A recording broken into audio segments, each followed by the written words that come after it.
Olá, amigos do Bem-vindo Morumbi. Você já parou para pensar no poder do esporte na formação dos nossos jovens? Neste episódio, vamos conversar sobre como o esporte pode ser uma ferramenta transformadora na vida das crianças e futuros atletas. Para nos ajudar a entender melhor esse universo, convidamos uma figura inspiradora do nosso bairro e criador do método Núcleo Gabriel Lima. Através do método, ele impacta a vida de muitas crianças, oferecendo uma formação que vai além das habilidades esportivas, abrangendo o desenvolvimento cognitivo, emocional e psicológico. Este episódio tem oferecimento MKTE, Agência de Marketing Esportivo. Através da paixão com o esporte, valoriza e oferece uma experiência única para a sua marca. Muito obrigado, Gabriel, pela sua presença. Obrigado a você. Espero que a nossa conversa aqui seja bem aproveitosa e renda bastante fruto para nós aí, para nossa comunidade. Obrigado pelo convite.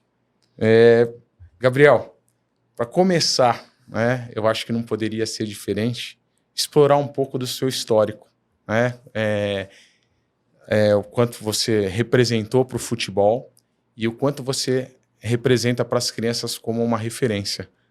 Como que foi a sua atuação como jogador de futsal? Sim. E explorar um pouco dessa história na Europa, que você foi uma referência no futsal. Pode falar foi. Foi? Pode falar foi. Obrigado. Porque... eu não tinha certeza. Ano passado eu ainda ia brigar com você. Esse ano eu já aceitei mais. Bom, vamos lá. Vou fazer um resumão aí da minha história no futsal. Eu comecei a jogar na ACM, que é a Associação Cristã de Moços, de Osasco. Meu pai sempre jogou bola, aliás, continua jogando bola. É o Liminha, então do Núcleo Gabriel Lima, o pai é o Liminha, conhecido aí na região. E meu pai foi um bom jogador de futebol e de futsal, não teve muita oportunidade porque veio de uma família muito pobre do interior de São Paulo. É difícil, né, a projeção. É complicado, e imagina se é complicado agora, imagina 50 anos atrás. Então...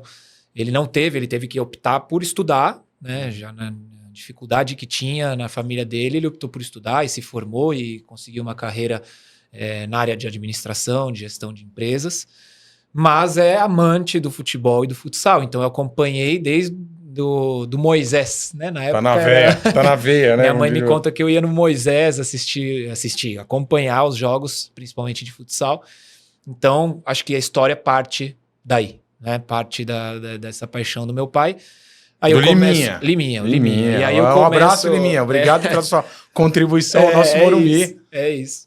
E aí eu começo realmente a fazer futsal, a modalidade na ACM, que é um clube cristão lá, tem em Osasco, mas tem outras unidades. Sim. Aliás, é mundial. É mundial. O clube ele é americano, né? O IMCA, até da música, é a ACM, Associação Cristã de Moços. E lá eu fiz a minha primeira escolinha de futsal com o professor Jonas, que é um professor que eu gosto sempre de citar, porque ele foi o meu... Com quantos anos? Eu comecei lá, acho que com uns 4, 5. Coisa que eu atualmente não aconselho, né? A gente lá no núcleo começa com 7. E eu aconselho todos os pais aí nessa idade antes dos 7 de colocar numa iniciação esportiva, numa escola de esportes, para ganhar bagagem motora. Eu acho super importante esse primeiro contato com várias modalidades, ao invés de especializar diretamente. Mas voltando, eu começo na CM.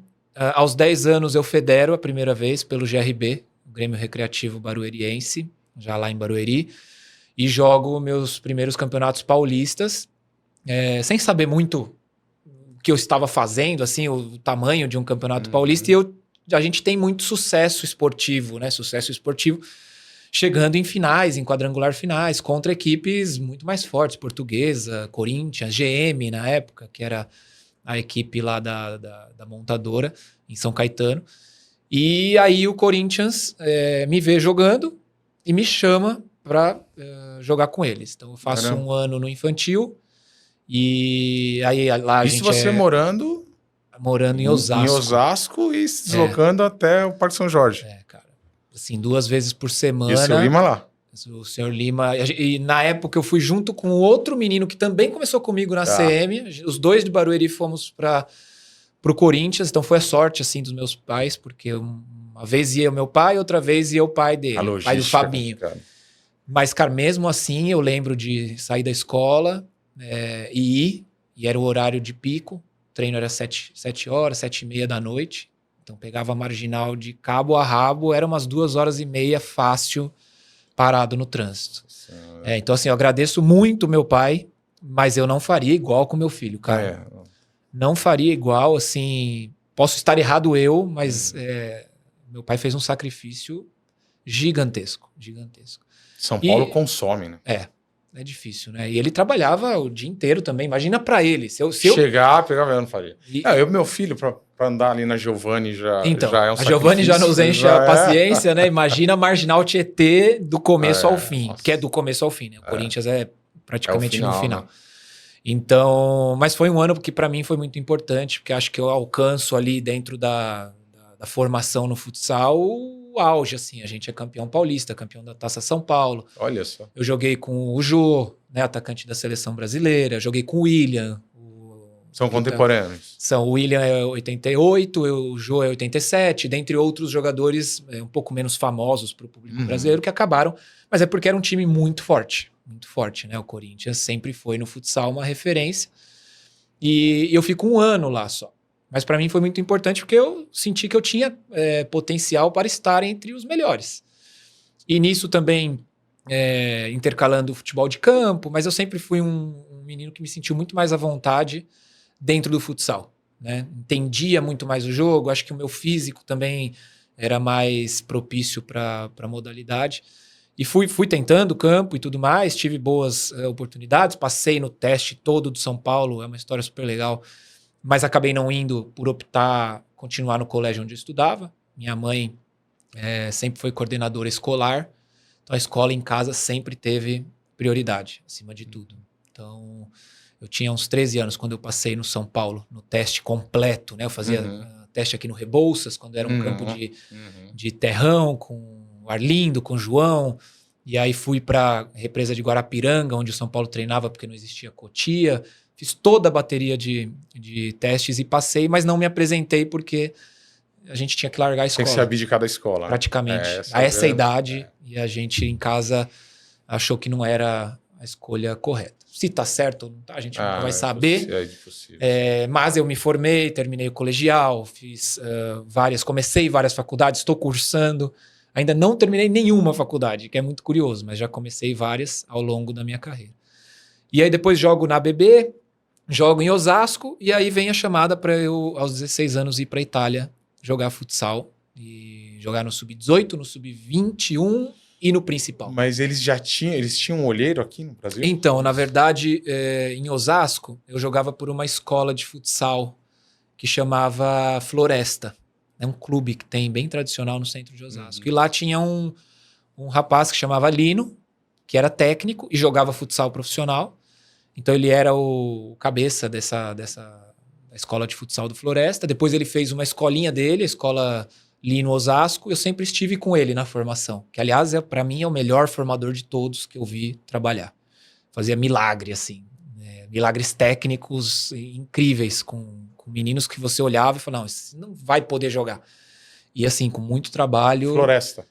Floresta. E depois ele teve o Elo, né, que é a escola Lino Osasco. Tá. E agora ele tá lá pro... E é importante a gente enaltecer esses nomes, eu como educador físico. Sim. Porque a gente sabe o quanto é difícil você pegar uma criança em formação e você passar para os pais e você passar para as crianças que eles fazem parte de um processo. É um processo. Que o esporte ele é o meio, não é o fim. E a sua mãe como educadora deve conflitar muito com a nossa realidade hoje. Sim. Porque hoje os pais querem a criança pronta aos 10, aos 11. Isso no núcleo nós vamos falar depois, mas acontece demais isso. E isso em outros clubes. Eu acompanho meus filhos e às vezes exigem daquela criança uma determinada situação em que ela ainda não está preparada. E isso, ele está passando pelo processo, ele vai se preparar. Sim. Né? Então isso para mim... Então, por isso que eu gosto de enaltecer todos os formadores, né? Quem lida com as crianças. A responsabilidade que eles têm de entender, respeitar E acreditar na criança, que é o principal. Hoje todo mundo quer agora, né? Se não é agora, há um segundo atrás. Ele é craque. Não só pais, como toda essa geração que vem, né? Eles não conseguem esperar, imediatismo total. E o esporte, ele é totalmente o contrário do imediatismo, né? Então a gente fala que o esporte é o exemplo de sacrifício, é o exemplo de superação, de entrega, de você abdicar de várias coisas. Você também foi atleta e sabe que o esporte, ele é uma escola para a vida, porque é exatamente isso, são esses os valores que a gente tenta passar, mas cada vez mais difícil, porque a geração vem sempre mais imediatista, faz um jogo bom no sub-18, já quer estar no sub-20, faz um jogo bom no sub-20, já quer estar no principal, e fez um jogo bom no principal, já quer estar na seleção. Isso é o que a gente vê hoje em dia.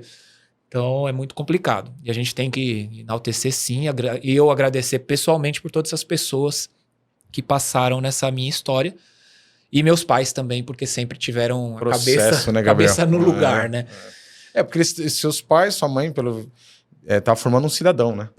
Minha mãe sempre se preocupou demais. Até quando eu tenho essa chamada para ir para Itália, eu estava no último ano de colegial. Estudava no Anglo, em Osasco, em um bom colégio. Minha mãe sempre trabalhou lá. E eu fui embora com 6 meses para terminar o colegial. Fui para Itália. E ela falou, olha, você só vai se você terminar lá. Então esse era o acordo, a condição. E eu tive que chegar lá e estudar em italiano, não sabia uma palavra. Por mais que o pai da minha mãe era italiano e era aqui do Morumbi. Meu avô é um grande morador do Morumbi. Aqui ele faleceu há uns 3, 4 anos, durante a pandemia. O senhor Ettore Mantini. Italiano. Olha só. Nascido em Turim. Veio para o Brasil depois da guerra. Pós-guerra, né? Pós-guerra. Então ele é de 1930, ele veio com 18 anos. Veio em 48, no pós-guerra. E aí conheceu minha avó aqui da região, e ele morava aqui na Jorge João Saad, era um dos sócios, antes de falecer, era um dos sócios mais antigos do clube. Do São Paulo. Do São Paulo.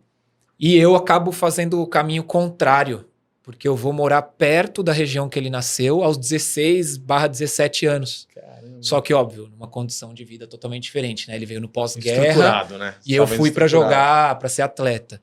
Mas é uma história muito legal, porque é o contrário, né? É o contrário. E aí eu caio na escola e tenho que fazer mais 2 anos. Faltava 6 meses para mim. Você continuou lá? Continuei, eu terminei o ensino médio lá. Eu sou diplomado, né? Que eles chamam de diploma. Quando eu termino, eu sou diplomado lá.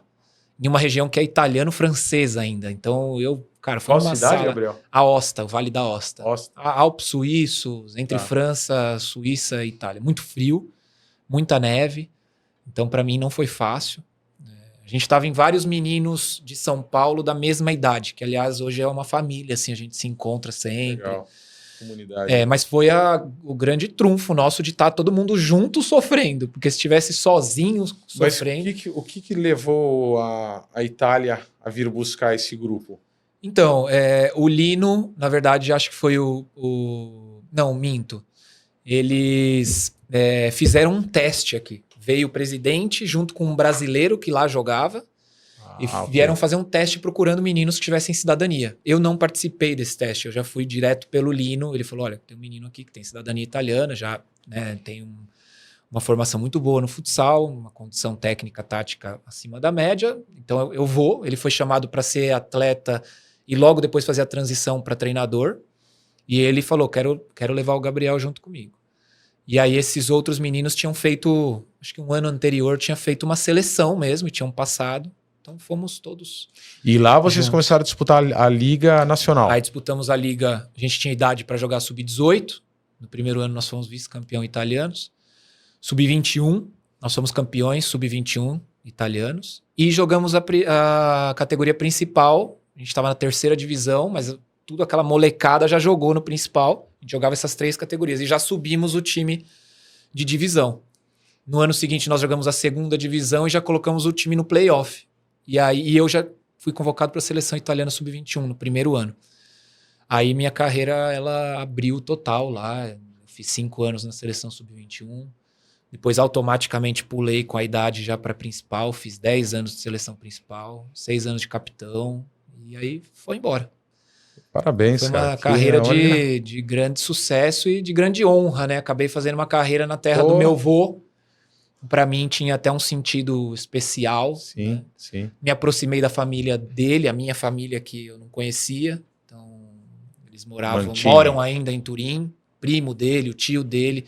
Até nós estivemos agora em junho com toda a família e a gente sempre tá lá, então a história Que legal. é muito legal. Parabéns, parabéns. Orgulho Obrigado. de saber que você está aqui conosco e trouxe toda essa bagagem e fundou o Núcleo Gabriel Lima. Sim. Né?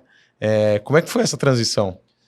Então, o Núcleo é uma ideia inicialmente diferente do formato que ela tem hoje. Não 100% diferente. Isso em que ano, Gabriel? Então, em 2012... eu casei com a Marcela. Marcela é brasileira, a gente se conheceu aqui, ela foi morar comigo. Em 2012 a gente casou. Em 2015 a gente teve o Miguel, que nasceu na Espanha, porque eu tive uma parêntese de 2 anos na Espanha. Em 2017 nasce a Maria Júlia. Em 2018 nasce o Thiago. Então nós ficamos com praticamente 3 bebês morando fora do país, sem uma rede de apoio familiar. E eu comecei em 2018 a pensar em voltar. Né? Trazer de novo a família para o Brasil. Por essa carência de apoio, óbvio. Muito por isso. Imagina, e também teve um capítulo da seleção italiana que me deixou muito chateado a nível esportivo. Então também já comecei a pensar mais forte. Já tinha toda essa questão familiar. Mas eu estava muito bem, era capitão. Não tinha como ali deixar toda a estrutura que eu tinha criado. O nome, toda a carreira ali. Não era o momento. Mas aí tem um capítulo com a seleção que também fala, poxa, então, acho que faz mais sentido agora esse projeto olhar familiar. Olhar para minha família. E voltar para o Brasil. E aí, claro, aí vem todas as dúvidas, né? Poxa, eu vou voltar para o Brasil? Nunca joguei no Brasil. Será que eu vou ter mercado? Né? A gente queria voltar, mas não queria ficar pingando aí no Brasil inteiro. Queria voltar para ficar perto da nossa família que morava em São Paulo. Então eu comecei a pensar o que poderia ser um pós-carreira meu, né? Uma transição. E aí eu criei o Núcleo Gabriel Lima, que inicialmente era uma ideia de uma formação extra-quadra. A nossa ideia era ter uma equipe multidisciplinar, por isso que eu falo que não muda muito do que a gente tem hoje. Você conhece o núcleo, você sabe que a gente também bate nessas teclas. Então, ter um nutricionista, ter um psicólogo esportivo, ter um coach, ter um tutor. Então, ter toda uma rede para mostrar para os meninos isso no futsal, que é muito carente de uma estrutura global, que eles precisam se preparar em outros níveis e não só dentro da quadra. Porque eles acham aquilo que a gente conversava antes, né? Sim. Fiz um bom jogo, eu tô pronto. Mas, poxa, você tá pronto mentalmente? Você tá pronto financeiramente? Você fez um plano econômico? Você fez um plano de carreira? Ninguém faz. Isso no futebol em geral, no esporte Imagina, em geral. No futebol que tem tanta gente trabalhando. Você vê vários grandes exemplos que acabam se dando mal por uma má gestão de carreira. A gente não precisa nem citar nomes aqui, mas de talentos extraordinários. Imagina no futsal. Então essa era a minha ideia inicial. A gente cria isso lá. 2012. 2018, isso já. 18, isso, que foi minha última temporada lá. 18, 19 foi minha última temporada. Você formatou tudo isso de lá? Fazendo lá. Perfeito. Tava morando lá. Por quê? Porque a minha ideia foi, poxa, eu tenho um nome tão forte na Europa, né, de atleta, que eu tenho que fazer alguma coisa que trabalhe isso. Que é o legado, né? Então essa foi a ideia. Aí Núcleo Gabriel Lima, trazer esse menininho aqui na foto, sou eu. É uma foto tirada que a gente fez virar uma sombra. Sou eu jogando. Então, é criada em cima do atleta Gabriel Lima, né? E tanto que a gente tem dinâmicas pedagógicas hoje. Aliás, teu filho é um dos nossos capitães lá no Sub-14. Verdade. A gente tem a dinâmica capitano, que é toda trabalhada em cima do fato de eu ter sido capitão da seleção italiana. Né? Uma dinâmica de liderança positiva, de exemplo pro grupo. Então a gente cria mesmo uma dinâmica, uma metodologia. E eu posso, já que você trouxe o Júlio na conversa, eu posso te aqui confirmar. O Júlio, ele saiu de um menino. Em um mês, eu te entreguei um jogador. E quando eu fui assistir aquele jogo que fez a estreia do ano, sim, era outro jogador. Uhum. Assim, a confiança que ele absorveu nesse mês de treinamento e os valores que foram imputados nele como jogador, transformou ele num outro jogador. Eu parei e falei, que é esse aí? Não é meu filho? Sim. Ele era um ponta de lança, goleador, que ficava fazendo gol na sobra e passou para um jogador... Organizador, que joga lá atrás sem o nome... Como é que chama o nome da posição? Que joga fixo. Fixo. Eu falei, cara, que você... Não, é que assim, Foi fantástico a cabeça ela é 70% do atleta. E ele tem foco, ele tem cabeça, ele tem... E aí eu comecei a perceber o quanto ele consegue contribuir com os outros meninos em termos positivos. Sim. Falei, nossa, assim, pô, parabéns. Que eu nunca vi isso em nenhuma... Acompanhando o Enzo, tá com 16 para 17. Nunca vi nenhum trabalho influenciar tanto dentro de campo com um trabalho fora, Sim, que é o que foi feito. Sim. Para nós é mais importante influenciar fora até do que influenciar Traz dentro. Mas uma né? coisa leva a outra, né? É impossível você não impactar positivamente só em uma e não em outra. Sim, então acaba sendo, para nós, todos ali que trabalham comigo sabem que o objetivo número 1 é a gente seguir os nossos valores e premissas. Ah, mas perdemos, né? Nós perdemos com o Sub-14 mesmo, nós perdemos sábado passado. Sim. Domingo passado. E tá tudo certo. Tudo certo. Seguimos o que temos. O processo. Seguimos. É o processo. Tá tudo certo. Agora, faz parte ganhamos, né? E não seguimos as premissas. Ganhamos porque não rodamos todo mundo, usamos 4, 5 jogadores mais fortes. Não, peraí, tá errado. Vai ser o primeiro puxão de orelha, na segunda-feira vai ser esse. Não me importa, não quero ganhar. O método já prevê essa... Nossas premissas são bem claras. A partir do momento que uma turma vira competitiva, ou seja, ela faz parte de competição, que para nós é um extra, não é formação. Nosso objetivo é o treino. O nosso core business é o treinamento. Perfeito. A competição é um extra, é uma vivência. Uhum. Levando para outra área é uma vivência. Para eles levarem o que estão fazendo dentro do treino para uma outra atmosfera, para um outro cenário que a gente não tem tanto controle. É importante para eles irem medindo quanto o empenho no treino está funcionando ou não. E as nossas premissas são: todo mundo joga, e não joga 1 minuto, todo mundo joga um tempo mínimo para que possa se sentir partícipe do projeto, da equipe e tal. Todo mundo joga, o resultado não é a última palavra, então para nós é a formação, os valores, o respeito, né? Então nós vamos ser respeitosos com os juízes. Isso eles começam no sub-8. Hoje a nossa primeira categoria é 8, que temos meninos sub-7, né? Tá. Mas a gente junta no sub-8. E são as mesmas premissas para todos. E você, com essa formação educacional vinda de família, como é que vocês fazem essa conexão com a escola, né? Hoje vocês já têm algo linkado com a educação escolar, ou ainda vocês estão buscando essa conexão da responsabilidade com... Na verdade, em relação aos meninos que estão com a gente treinando na quadrinha, sobre o desempenho escolar deles, não. A gente não tem nenhum projeto em cima disso. A gente tem, sim, alguns meninos bolsistas da Caritas, que é onde a quadrinha está. Instituto, que é um programa socioassistencial da paróquia de Santa Suzana, que fica aqui no Morumbi. É um prédio onde muitas famílias são atendidas em diversos aspectos, desde serviços odontológicos, gratuitos, vários. Lá é um banco de profissionais. Você sabe alguma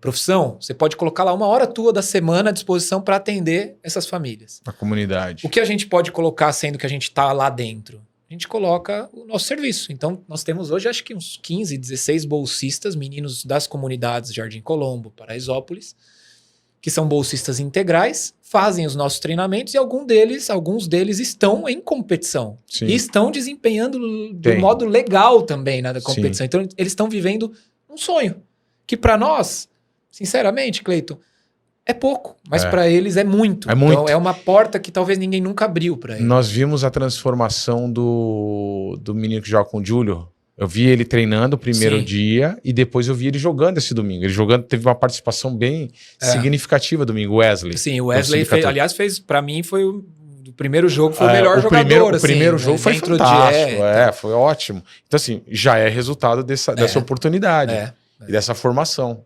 E o quanto o esporte pode dar essa abertura para eles conhecerem esse universo, né? E os nossos bolsistas, sim, a gente tem ali um acompanhamento das responsáveis da Caritas passando pra gente essa frequência deles no curso da Caritas, né? Que na verdade não é nada mais do que um extracurricular. Então, os meninos das comunidades que estudam de manhã passam o período da tarde na Caritas. E o contrário também acontece.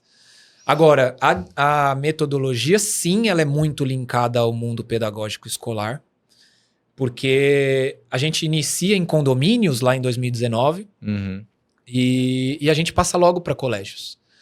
E a gente atendendo colégios, eu vi a necessidade da gente falar a língua escolar. E aí a gente cria as dinâmicas pedagógicas. Então, o cartão verde, que é um reforço positivo. O reforço positivo é uma linguagem escolar. O capitano, ela é uma dinâmica socioemocional. Então, todo mundo que vive o âmbito escolar sabe o que é o socioemocional, que é um programa de autogestão, de autoconhecimento, de autocrítica. É tudo você se olhando, né? Para poder ter essa liderança positiva. E a gente tem as aulas diferenciadas, que é a interdisciplinaridade, que é uma coisa que acontece com os projetos no mundo escolar. Essas são as 3 dinâmicas nossas, desenvolvidas pelo núcleo, que, aliás, já são aí espelhadas em outras escolas de futebol. Vocês vão ver por aí, até mesmo no Morumbi, mas vem do núcleo. Então, a gente tenta falar essa linguagem escolar. Maravilha. Tanto é que quando a gente apresenta isso nos colégios, o coordenador fala, meu, cara... Nunca vi isso. Nunca vi isso. Então, você vem apresentar, né? Um esporte... É carente, aqui, né, desse processo. Então, a gente tem um colégio que a gente atende, Colégio Católico em Moema, que é o Catamarã. Eles têm um projeto de virtudes. E a gente traz o projeto deles para dentro do projeto do núcleo lá dentro. Então, somado a um fundamento mensal, a gente trabalha uma virtude mensal. Então a gente consegue... Ô Gabriel, fazer só um parênteses aqui e eu vou voltar um pouquinho só a nossa conversa aqui, porque a gente tem no nosso, aqui no Bem-vindo Morumbi, a nossa proposta aqui é a gente se autoajudar, né? Como nós já conversamos, a proposta aqui é a gente, como comunidade, estender a mão a um ao outro, e você trouxe o Instituto Caritas. Sim. Então, eu quero fazer um convite para as pessoas que vão nos assistir, buscar o Instituto Caritas e poder doar o seu tempo. Perfeito. Né? Eu participo muito da missa aos domingos, né? Lá no clube. E isso a gente está sempre ajudando, né? Com rifas, com a construção. E aí, dentro do nosso programa, tem essa parte que a gente chama de recomendação. E acho que essa recomendação ela é genuína. Eu sempre deixo... Como nós vamos falar do bairro, eu deixo a conversa fluir para que a gente, de alguma maneira, faça uma recomendação sobre o bairro. Legal. Né? Então, eu vou deixar aqui gravado que a recomendação vá para o nosso Instituto Caritas. Perfeito. Né? Eu acho que vale muito a pena conhecer quem não conhece. Merece e precisam. Precisam. Então, é realmente ali um instituto da paróquia de Santa Suzana, né? Mas que atende realmente de uma forma magnífica, com todos os voluntários, todas essas famílias e crianças, né, do nosso bairro que estariam na rua, estariam indo pelo exemplo negativo. Eu acho que é o principal. Tá ótimo. Tranquilo?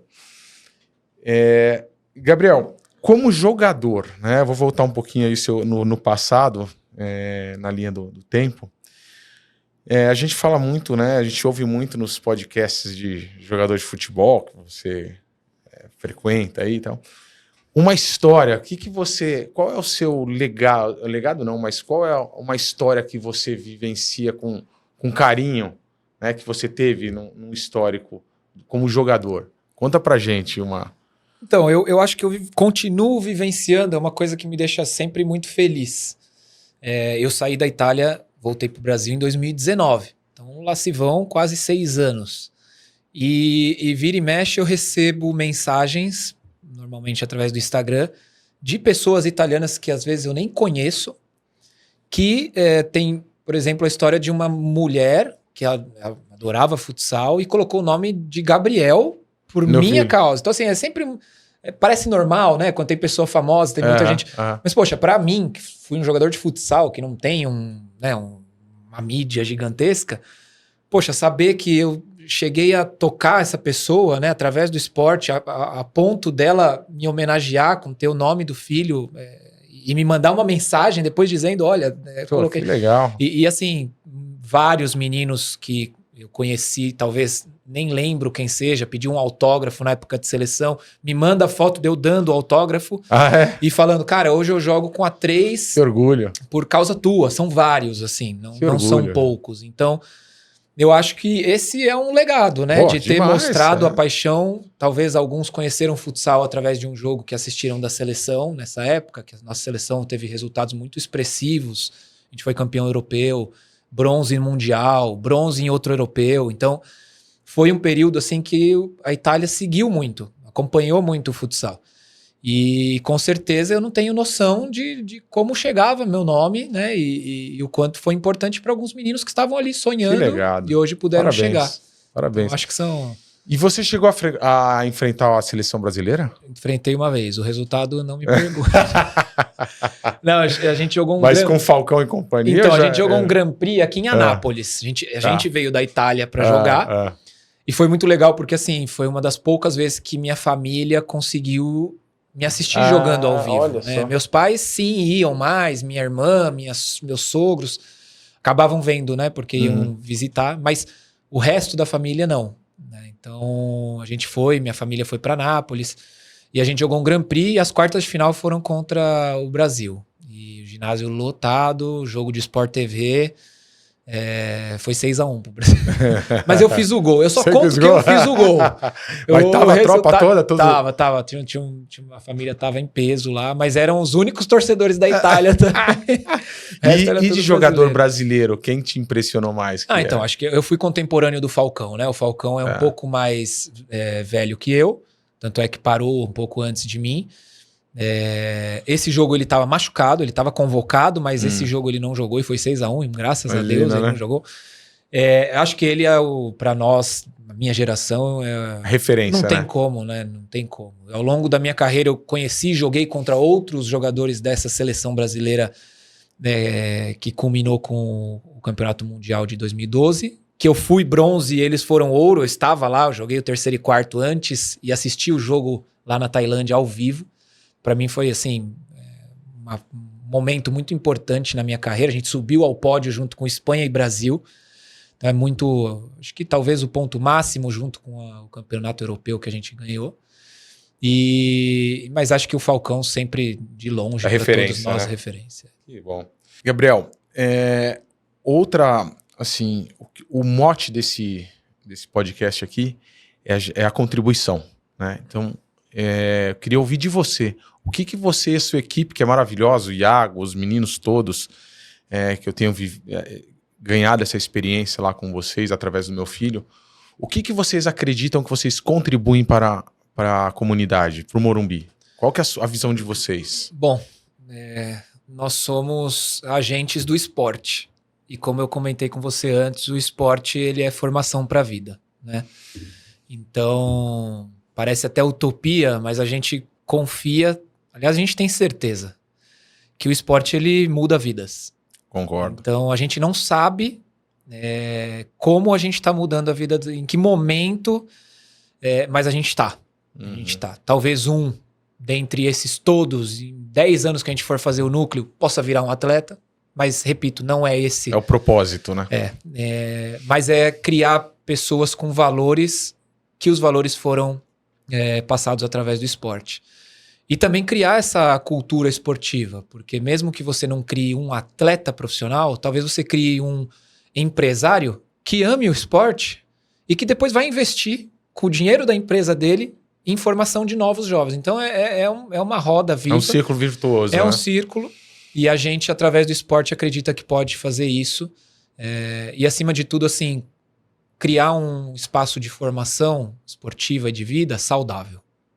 Porque às vezes, não sei se você percebe isso, mas às vezes a nossa formação ela é muito mais para os pais do que para os meninos em quadra. Porque eles são inocentes, eles até uma certa idade não têm maldade, não têm malícia, eles só querem estar ali se divertindo, enquanto nós pais temos um sonho para os nossos filhos na nossa cabeça, e pra gente ali não é mais diversão, não é mais o que o filho tá querendo, é o que a gente tá querendo. E aí é muito, muito perigoso. E me fala uma coisa, o que vocês estão pensando daqui pro futuro com o Núcleo? Quais são os projetos? Hoje o Fabrício, que é nosso supervisor, acabou de me mandar uma mensagem com as nossas listas de espera. E assim, de um lado é uma honra ter, eu não somei ali, mas deve ter mais de 50 famílias em lista de espera, sendo que a gente lançou a nossa grade fixa somente em dezembro do ano passado. Foi a nossa primeira grade fixa, no passado a gente não tinha. As turmas estão lotadas, não tem mais vaga, então essas 50 vão ter que esperar, a gente não tem mais horário. Então assim, se faz necessário um espaço, isso a gente já sabe, né? A quadrinha pra gente é uma bênção, eu tenho certeza que foi um presente de Deus. Eu coloquei meu joelho no chão para Nossa Senhora Desatadora dos Nós interceder e, cara, colocou a gente dentro da paróquia. Então não tem outra resposta. E eu posso falar, eu mostro a quadra para todo mundo. Eu mostro, olha a estrutura que tem, olha a preocupação com os detalhes. A gente teve. Ali a rede dupla, todos esses detalhes Sim. influenciam na formação. A gente quis, é um espaço assim, simples, você conhece lá, quem não conhece está super convidado para conhecer. Mas é um espaço simples, mas eu percebo que as pessoas se sentem em casa mesmo. E talvez não é a minha ou a sua casa, é a casa de Deus. Eu sinto que tem é tudo simples. Às vezes tem um sofá que foi doado e como é um espaço multiuso que recebe doações, tá lá, um sofá velho. Às vezes tem... E vai ser bem de bom grado, e tá né? tudo bem. Às vezes tem um armário lá que tá para montar e não monta há 6 meses e tá lá no meio do caminho. Mas tá tudo certo. Às vezes tem uma perua lá, que é a perua que recebe as doações e leva para as famílias que precisam. E tá tudo certo. Às vezes tá sujo, porque teve uma confraternização do grupo de Crisma. E tá tudo certo. Então, eu acho que é isso. A gente nunca vai, enquanto a Caritas não mandar a gente embora, a gente nunca vai embora de lá. Porque eu acredito que lá vai ser sempre a nossa casa número 1. Mas a gente precisa ter um espaço onde a gente possa receber mais crianças, onde a gente possa receber mais famílias, onde a gente possa mandar jogos, que hoje a gente não tem. E isso bloqueia muito o nosso crescimento esportivo. A gente não tem um ginásio. Então a gente tem que fazer parcerias. Hoje a gente tem uma parceria com a Unifecaf, que você conhece. Vai receber a primeira rodada da Copa Liga esse sábado. Então assim, a gente precisa ir solucionando, tapando buracos, tá vendo uma demanda incêndios. Maior do que... Muito maior. Muito maior. Eu consagrei o meu negócio a Deus. E, cara, para outras pessoas, quando você consagra a Deus, já se prepara. Porque é inexplicável assim, Cleiton. É inexplicável o tanto de criança e de família que diariamente aparece. Mas é resultado. Aparece. Eu todos os dias, para todas as crianças que eu converso com os pais, eu falo assim, a formação, você quer formar, vai no Gabriel Lima. O boca a boca começou a ser assim, a gente não tem mais controle. Não sou só eu, é todos os pais, porque é real. A formação das que eu acabei de falar para você aqui, eu tô fazendo um relato pessoal do meu filho. Ele entrou em um mês, ele se transformou pro melhor, cabeça, tudo. Então, assim, eu peço para que você consiga, e se depender de mim, como é o propósito desse nosso rede, espaço, né? Aqui, é a gente criar uma rede que possa ajudar. E eu sei o quanto é importante vocês terem um espaço maior e a gente poder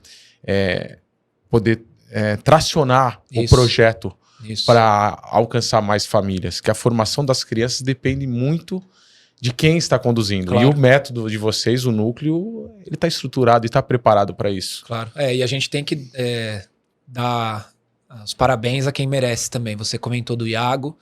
O Iago, o Gui e o Edivan hoje, né? O Edivan é nosso coordenador de competições, o Iago e o Gui são os nossos professores treinadores, que estão na quadrinha diariamente.